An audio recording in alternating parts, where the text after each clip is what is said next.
queremos agradecer la presencia del diputado Walter Félix, que es diputado por Unidad Revolucionaria Nacional Guatemalteca, y también por el secretario general de Unidad Revolucionaria Nacional Guatemalteca, el señor Gregorio Chay.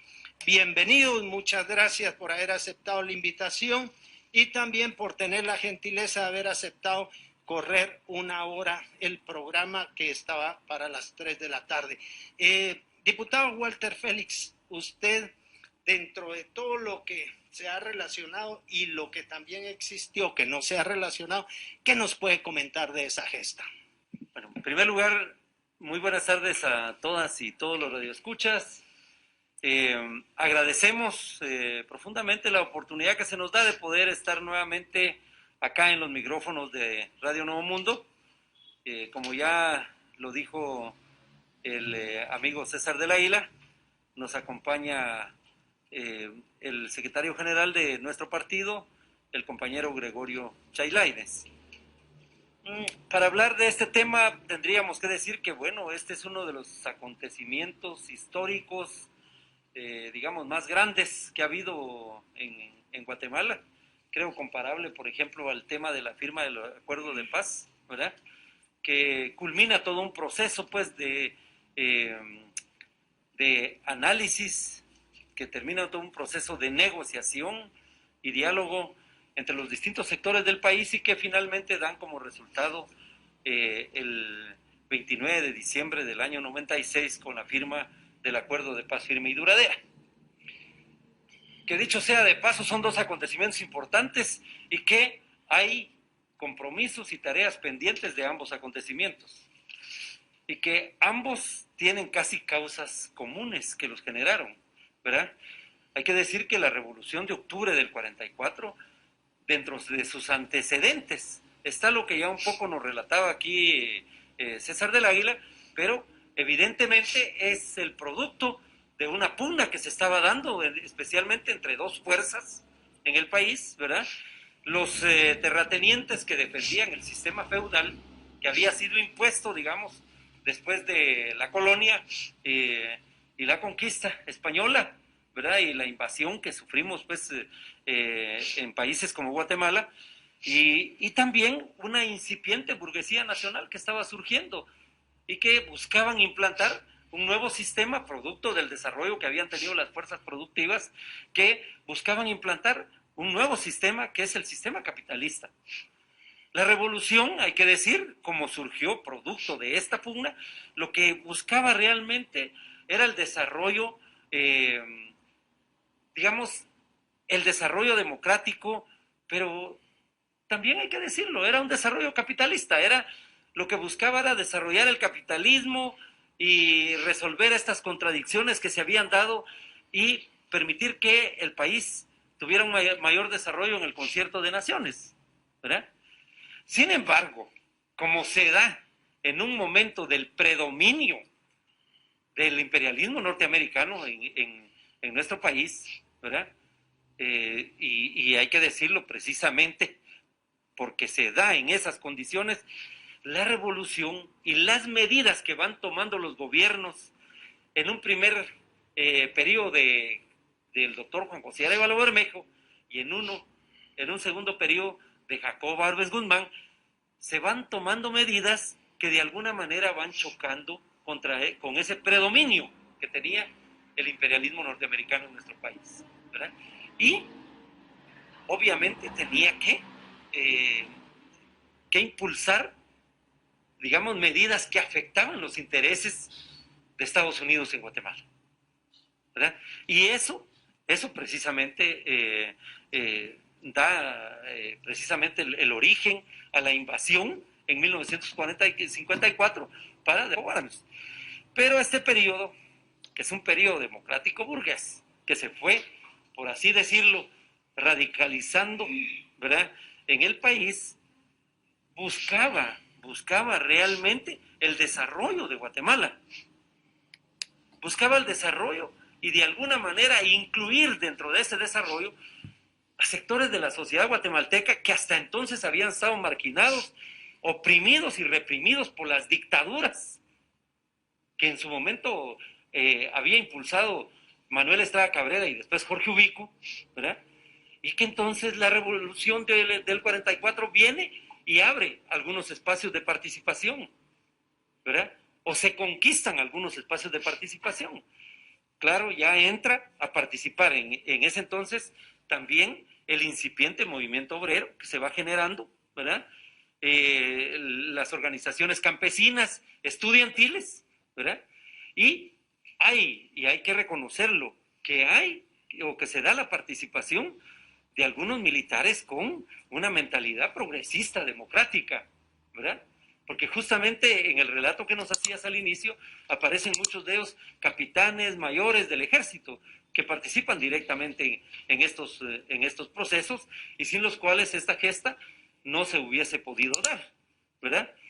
Pero todo eso es posteriormente ahogado por la represión, por la intervención de Estados Unidos, que provocó pues abiertamente, y el retroceso de muchas de esas conquistas que se habían logrado durante la revolución del 44. Pero, perdón, diputado, dentro de lo que el gobierno de el doctor Juan José Arévalo se dio y dejó, está el Instituto Guatemalteco de Seguridad Social que persiste, que está vivo todavía. Dejó la autonomía de la Universidad de San Carlos de Guatemala, que persiste, que está viva. Dejó los sindicatos, digamos que la sindicalización persiste y está viva. Dejó el Código de Trabajo del 1 de mayo de 1947. Entonces, no todo lo que se hizo en ese gobierno ha muerto. El ICS sigue operando, e inclusive en uno de los medios más leídos, un diario nacional escrito, el lunes 19 de octubre se comentó el 20 de octubre del 44 y resalta, por ejemplo, que lo que sí ha sucedido es que varias de las instituciones que nacieron en ese momento, digamos, como el sindicalismo, ahora han tomado rumbos muy diferentes a la conceptualización que en esos momentos se dio. Entonces, de esas instituciones que están vivas, ¿qué nos puede comentar, diputado? Bueno, efectivamente, muchas de las conquistas de la revolución, y hay que decirlo muy claro, sobreviven, pero han sido, de alguna manera, utilizadas, han sido de alguna manera intervenidas, y en realidad la visión con que fueron creadas esas instituciones se fueron perdiendo, esa visión se fue perdiendo, ¿verdad? Por supuesto, yo puedo decir, por ejemplo, el ICS, que fue una gran conquista, la seguridad social durante el gobierno de Juan José Arévalo.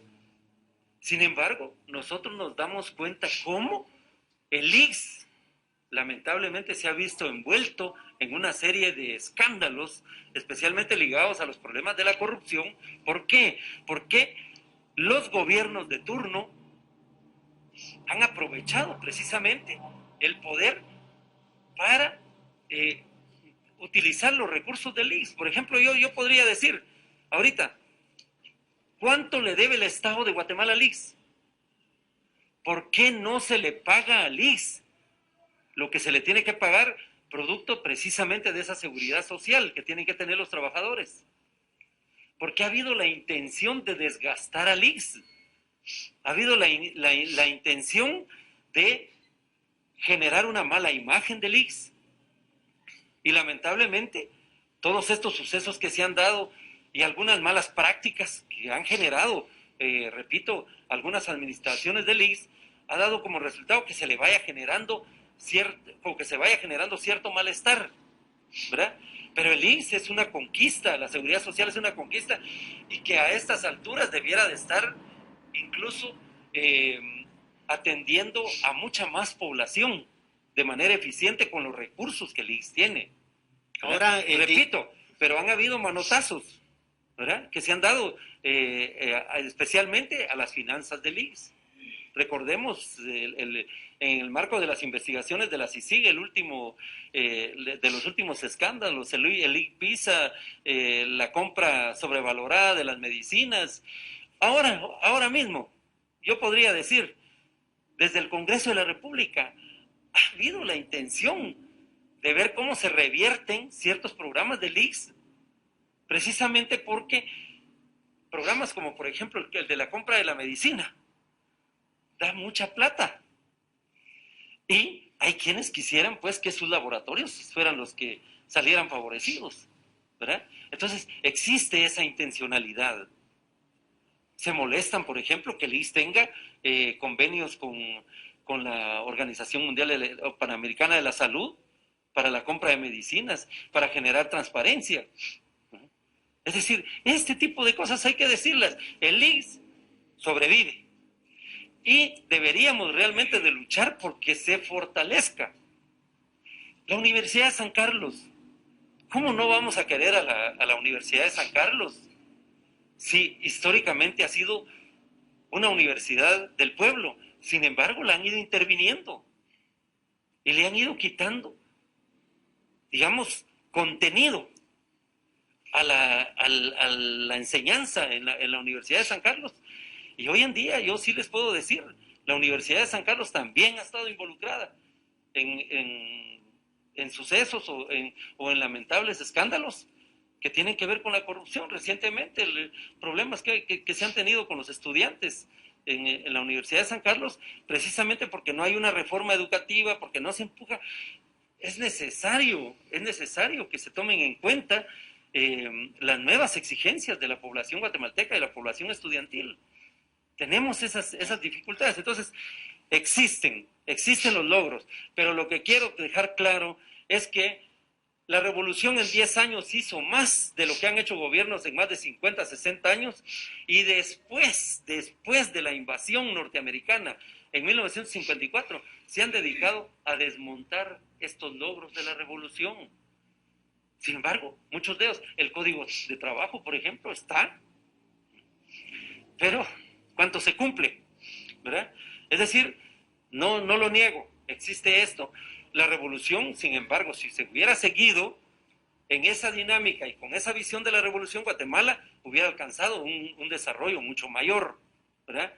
La reforma agraria en que se impulsó en el tiempo de Jacobo Arbenz Guzmán no es una medida socialista, ni Jacobo Arbenz era un gobierno socialista. Eran gobiernos capitalistas, pero en todo caso con una visión de modernización del capitalismo en Guatemala. Y lo que se buscaba con la reforma agraria era precisamente erradicar esas formas semifeudales que existían en el campo, en la agricultura, y abrirle el paso, en todo caso, al desarrollo agrícola del país, al desarrollo comercial, al desarrollo industrial. Ahora bien, diputado Walter Félix, terminando de redondear el tema de la Universidad de San Carlos, por ejemplo, eso en gran medida fue pensamiento del presidente Juan José Arévalo. Es decir, que el 28 de enero del 47 firmó ese decreto número 325 y el artículo 2 de ese decreto dice que su fin fundamental es elevar el nivel espiritual de los habitantes de la República. Digamos, esto ha ocasionado comentarios de diversa naturaleza en cuanto a que si se extravió en el camino el pensamiento de Juan José Arévalo. Inclusive ha provocado artículos muy bien documentados que uno reciente lo titularon el déficit de la USAC y comparan con la Universidad Nacional Autónoma de México, que digamos, la eficacia, la eficiencia del dinero del pueblo invertido es mucho mayor en la UNAM que en la USAC. Pero en todo caso, solo vamos a un breve corte, enseguida volvemos.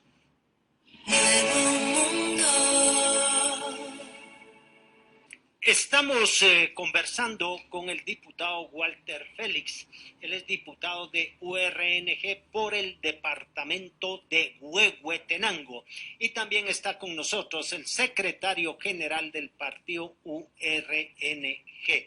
El tema es el 20 de octubre de 1944 y en el segmento anterior hablábamos con el diputado Walter Félix sobre lo que nace en el gobierno del presidente Juan José Arévalo, el Instituto Guatemalteco de Seguridad Social, y sobre eso se aludió un poco al tema de que ha servido en varios casos de botín para varias personas y que han de alguna forma obtenido algún beneficio que no era lícito.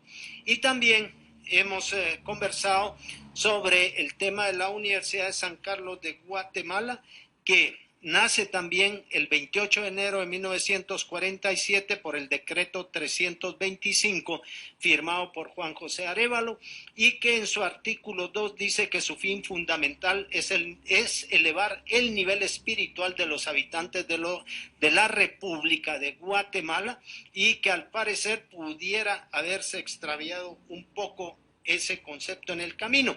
Y también nace el tema del sindicalismo. Y sobre el tema del sindicalismo, el 4 de febrero del 2018, un medio digital, hablando de un dirigente magisterial, lo califica como el perfecto extorsionista político. Así lo dice ese artículo.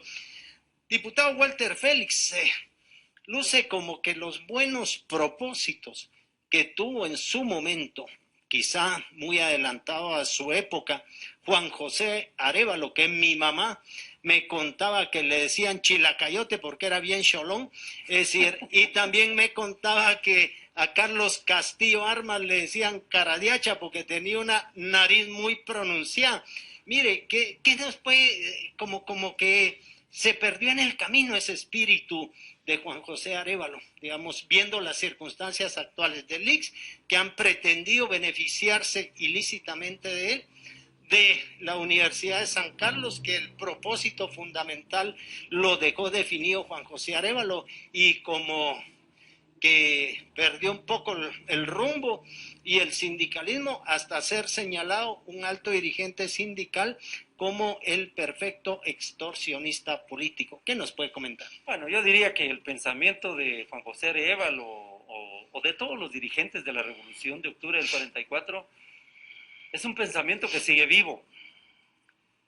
Lo que sucedió y lo que cambió de rumbo en realidad fueron quienes asumieron el gobierno después del golpe de Estado de 1954, porque le dieron un rumbo distinto.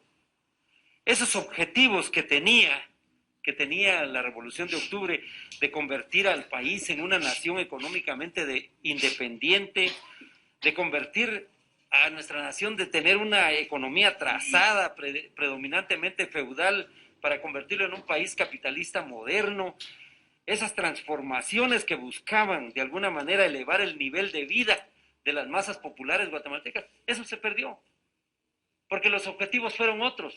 Fue restablecer el poder de la oligarquía, fue restablecer los intereses del imperialismo norteamericano y por lo tanto, pues bueno, esos objetivos de la revolución quedaron de lado, ¿verdad? Eso es lo que realmente pasó.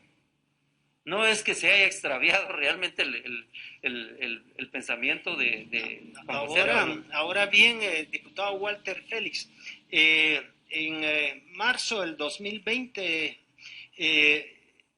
se publica una entrevista en un diario escrito nacional de un expresidente del Tribunal Supremo Electoral, mi colega Mario Guerra Roldán. Y respecto a lo que estaba sucediendo cuando se iban a dar las elecciones del nuevo Tribunal Supremo Electoral, él dijo: soy realista, vivimos una época de ausencia de valores, donde todo se basa en el interés político y económico para salir de pobres. Y él dice, en cuanto a las reformas que se estaban planteando para la ley electoral y de partidos políticos, él dijo lo siguiente: para mí el sistema político electoral ha caducado y se encuentra en una tremenda crisis y no se arregla con solo reformas electorales, pues esta ley parece un tubo de llanta lleno de parches para que las personas puedan flotar dentro de una piscina contaminada. Eso de piscina contaminada se podría interpretar de otras formas. Entonces, lo que alguien con un pensamiento de otra naturaleza dejó, ahora como que esa pérdida y ausencia de valores está destruyendo muchas cosas y está minusvaluando lo que el presidente Arévalo logró en un momento dado. ¿Qué nos puede comentar, por ejemplo, esas declaraciones de Mario Guerra Roldán, en donde él lo dice claramente? Digamos, es que todo es ya con un interés político y económico para salir de pobres. Bueno, depende, porque en realidad yo coincido en mucho de lo que Guerra Roldán plantea. Efectivamente, eso es así, ¿verdad? Hay un sistema político que realmente está muy descompuesto. No es realmente los partidos políticos en Guatemala. No son verdaderas instituciones políticas. Muchos de ellos son clubes de amigos que se juntan cada vez que hay elecciones, que les interesa solo un cargo, que les interesa solo lograr un puesto público. ¿Para qué? Para enriquecerse, y en ese sentido, que lo dice el amigo ahí, Guerra Roldán, ¿verdad? Para enriquecerse, para hacer fortuna, en todo caso personal o determinados sectores del país, pero no es para sacar a Guatemala del atraso y el de su desarrollo en que lo han metido. Eso es lo que pasa. Y yo estoy totalmente de acuerdo. Mientras eso no cambie, mientras no haya un verdadero sistema de partidos políticos que funcionen de una manera muy democrática, pues esto lo vamos a seguir teniendo. Y lo que da como resultado es que llegan a ocupar los cargos públicos gente que no tiene la suficiente capacidad y el expertise para poder dirigir a la nación o para ocupar los cargos a los que llegan. O sea, pues tenemos esa debilidad.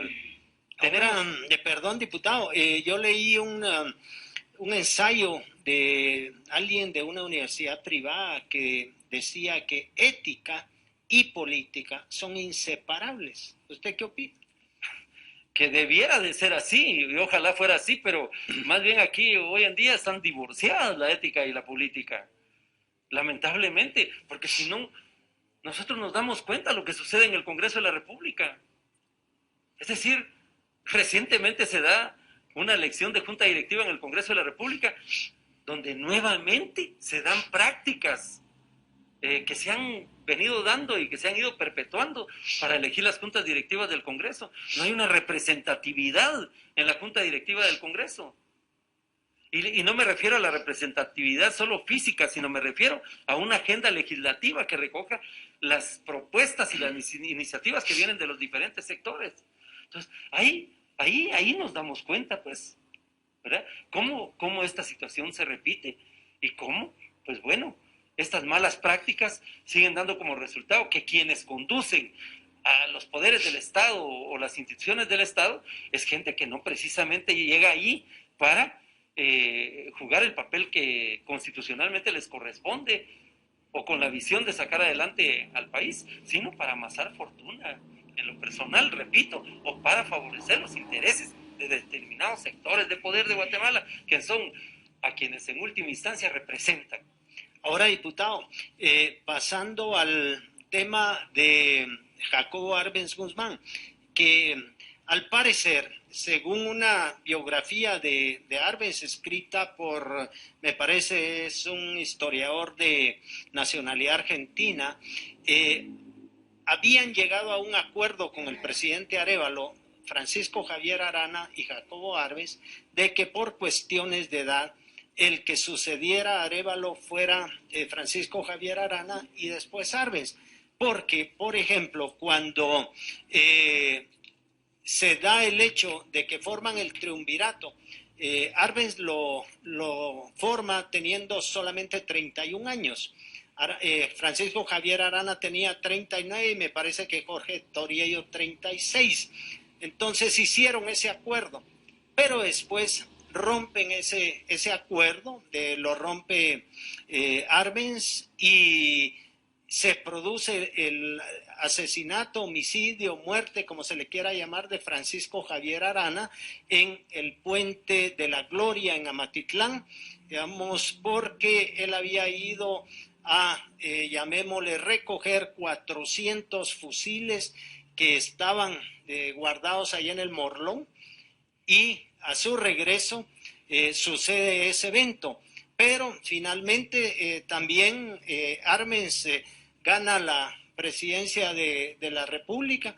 Hubo estado de sitio previo a las elecciones y su principal contrincante, Idígoras Fuentes, escondido y después fue al exilio en El Salvador. Entremos a esa fase, pero solo vamos a un breve corte, enseguida volvemos.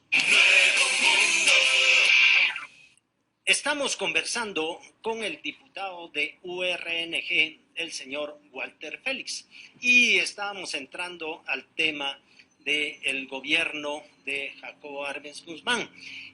Como el tiempo se nos ha avanzado, diputado, ¿algún comentario, alguna reseña histórica que usted quiera hacer sobre ese periodo de gobierno? Bueno, yo lo que podría decir por ya la escasez que tenemos de tiempo es que la lucha política en todas partes del mundo y en todo momento no ha estado exenta pues de contradicciones, de problemas, etcétera.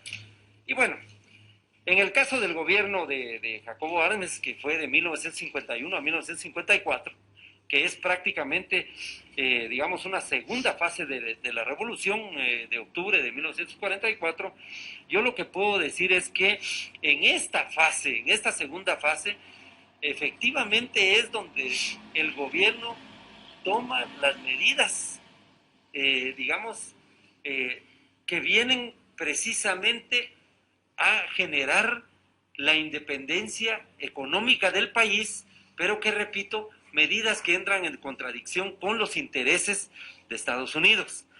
La reforma agraria es un tema que fue muy cuestionado y que se opuso la United Fruit Company, ¿verdad? Principalmente, que era conocida como la mamita United, que eran los que tenían el control prácticamente de la producción y la exportación del banano en Guatemala, que crea, por ejemplo, la carretera al Atlántico, que le quita el monopolio a los ferrocarriles, a la IRCA, que era precisamente controlada por el gobierno de Estados Unidos, que construye el puerto Santo Tomás de Castilla para abrirle una salida al comercio internacional de Guatemala, que edifican la hidroeléctrica Jurún Marina La, ¿verdad?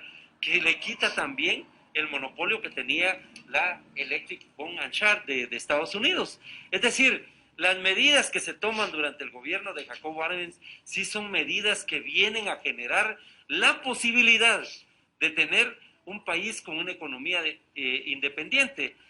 A esto se suma también la política exterior independiente que va tomando Guatemala, y esto es lo que molestó al imperialismo norteamericano, que, hay que decirlo claro, ¿verdad?, se apoyó en la traición de algunos militares del ejército, ¿verdad?, y en sectores de la oligarquía guatemalteca para poder derrocar a un gobierno que, de haber continuado, el desarrollo del país y la realidad de Guatemala fuera muy distinta.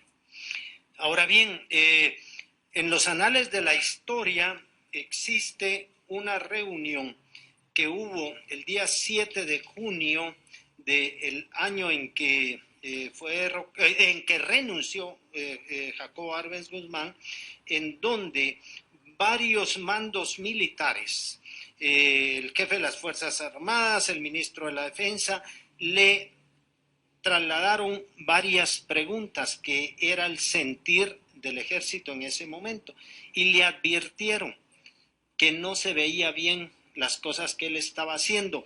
Yo les recomiendo a los oyentes, cuando menos, que puedan leer una biografía de Arbenz. El libro se llama Arbenz, una biografía, porque están los datos biográficos.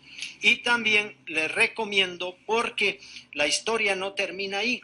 El 2 de agosto del 54, cadetes patojos de 14, 15 y 16 años, y a quien uno de ellos tuve el gusto de tenerlo en el programa ya, ahora ya es ochentón, el coronel Páez, nos contó, y existe un libro, en Guatemala los héroes tienen 15 años, porque cuando entra el Ejército de la Liberación, los cadetes se sienten humillados, los hacen marchar atrás del Ejército de la Liberación y los insultan en el campo de Marte.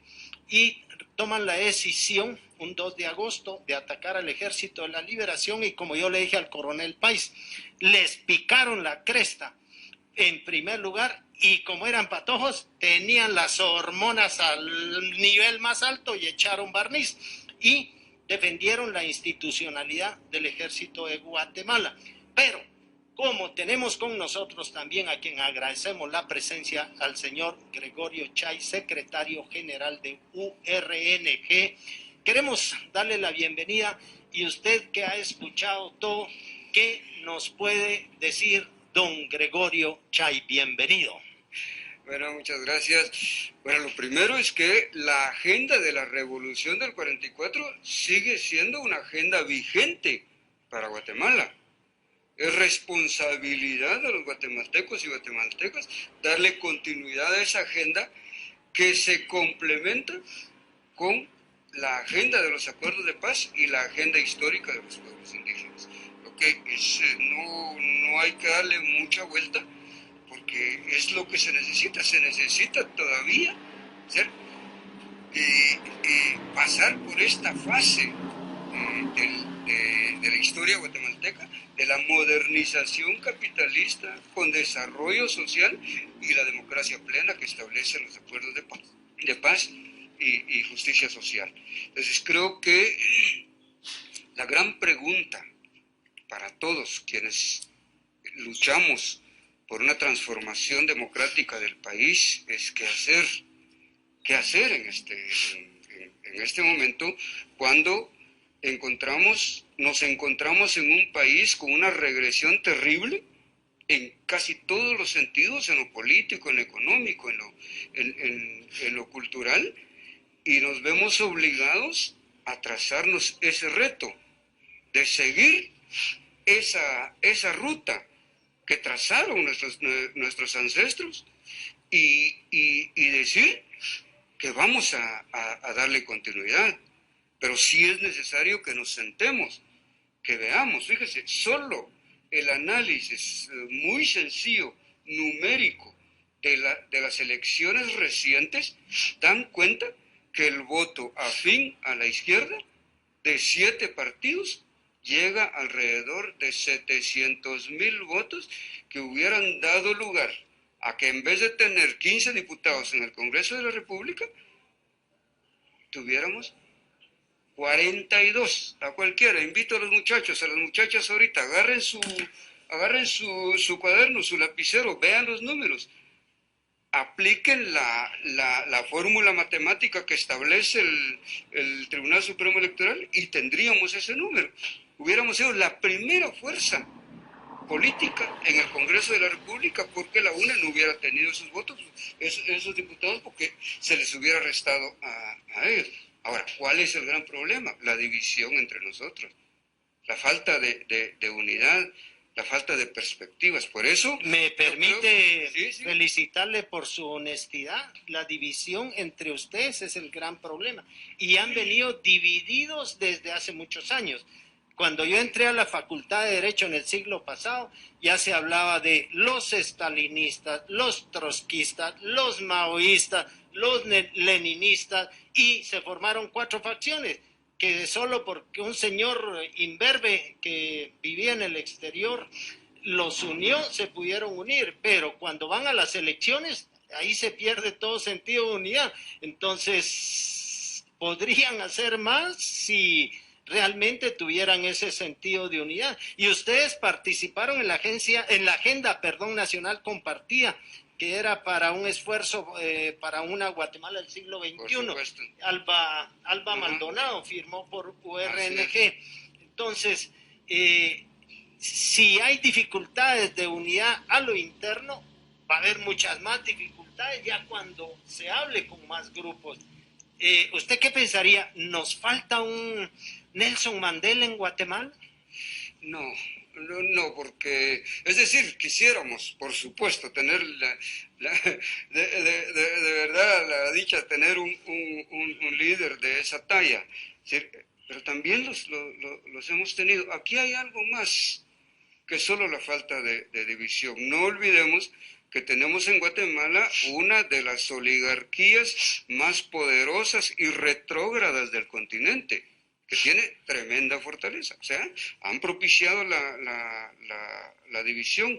O sea, tenemos varios problemas. ¿Pero de qué se trata? La agenda está clara. O sea, las conquistas de la revolución hay que darles continuidad. Las demandas de la revolución hay que darles continuidad y están los acuerdos de paz. O sea, es cuestión de sentarnos y entender que solos no llegamos lejos. Por eso en el comunicado de URNG del 20 de octubre se enfatiza en eso. URNG ha reflexionado mucho en el tema. URNG ha hecho análisis de la situación histórica y de la situación actual y se propone contribuir, no estamos diciendo nos ponemos al frente, no, sencillamente se propone URNG contribuir a desarrollar esa conciencia, esa necesidad que solos no llegamos a nada, pero además, si revisamos, tenemos las mismas reivindicaciones, tenemos las mismas necesidades, no solo las organizaciones políticas, las organizaciones sociales. O sea, ninguna demanda de los campesinos, de los indígenas, de las mujeres, de los jóvenes, va a tener éxito en tanto reinen estos gobiernos que tienen como criterio rector la corrupción y la impunidad. Ahora, señor Gregorio Chay, usted como hombre de Estado, usted es el secretario general de un partido político que tiene, digamos, una trayectoria que en su momento fue combatir por medio de las armas. ¿Qué opina de lo que en el 2016 10 simpatizantes de la socialdemocracia escribieron en un manifiesto Guatemala merece un destino mejor y dice lo siguiente: como consecuencia, o sea, como estamos, ¿quién podría negar la posibilidad de que estemos incubando aquí y ahora un nuevo conflicto armado o el advenimiento de una autocracia? Autocracia es dictadura. ¿Usted qué opina? Que eso no es decisión de nadie, son resultados históricos y que por supuesto se pueden dar, por supuesto. Las causas, según la Comisión para el Esclarecimiento Histórico, las causas del conflicto armado interno están en el cierre de los espacios políticos, por un lado, y en la discriminación, la explotación a los pueblos. Si se dan nuevamente esas condiciones, por supuesto que van a surgir movimientos armados, y no porque lo decida URNG o lo decida cualquiera, son resultados históricos, y se pueden dar. Se pueden dar porque hay un punto en que los pueblos se cansan, hay un punto en que los pueblos no tienen otra alternativa, y ese fue el hecho del surgimiento de la lucha armada en Guatemala y sobre todo la incorporación de los pueblos indígenas que traían y llevan todavía demandas históricas sin resolver, que se unen con las demandas de otros sectores democráticos y progresistas, y le repito, eso se puede dar. URNG no quiere otra guerra, URNG no desea un nuevo conflicto armado que derrame más sangre al país, y por eso lucha por las demandas de la revolución y de los acuerdos de paz. Queremos agradecer la presencia del diputado Walter Félix de URNG, de su secretario general de URNG, don Gregorio Chay, y les invito a leer la historia, les invito a conocer qué sucedió en el siglo pasado, porque mucho de eso todavía persiste.